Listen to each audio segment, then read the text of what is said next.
দেখুন, বিষয়টা হচ্ছে বিডিটি স্কিমের মধ্যে, ডাইরেক্ট বেনিফিট স্কিম ট্রানজ্যাকশনের মধ্যে দিয়ে কোনো রকম কোনো উন্নয়নমূলক কাজ হতে পারে না। সাময়িক মানুষের পরিস্থিতি নিয়ন্ত্রণ করা যেতে পারে বা সাময়িক মানুষের সাপোর্ট পেতে পারে আর্থিকভাবে, কিন্তু এলাকার উন্নয়ন, নগর উন্নয়ন, সামাজিক উন্নয়ন ডাইরেক্ট বিটিটি স্কিমের মধ্যে দিয়ে হতে পারে না।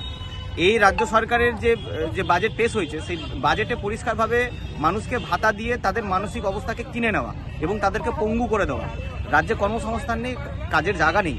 যদি এই টাকা যদি এলাকার উন্নয়ন বা শিল্পায়ন হোক বা রাস্তা হোক বা উন্নয়নমূলক কাজ হোক, তাতে কি হবে, মানুষ তাদের রোজগারের পথ। দেখুন, পশ্চিমবঙ্গের বেকার যুবকরা দিশেহারা হয়ে দাঁড়িয়েছে। রাজ্যে কাজ নেই, বেকারত্বে দিনকে দিন মান বাড়ছে এবং আরও বাড়ছে। এবং এই জায়গা থেকে রাজ্য সরকার একটা যে বিপুল পরিমাণে যুবক সংখ্যার যে ভোট, এই যে আমরা বলি 18 থেকে 42 বছরের মধ্যে বয়স, 40 বছর মধ্যে বয়স, তাদের একটা বিশাল সংখ্যক পশ্চিমবাংলার মানুষ পরিযায়ী শ্রমিক হিসেবে বাইরে কাজ করতে যাচ্ছে।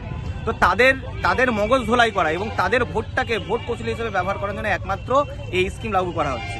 বিগত 15 বছরে সরকার বেকার যুবকদের জন্য কোনো রকম কোনো পরিকল্পনা করেনি, কোনো রকম কিছু ভাবেনি। আজকে দেখুন, পশ্চিমবাংলায় দেখতে গেলে দেখবেন প্রচুর ইউটিউবার দেখা যাচ্ছে যে তারা MA পাস চায়ওয়ালা, MA পাস ফুচকাওয়ালা, MA পাস ফাস্টফুড স্টল।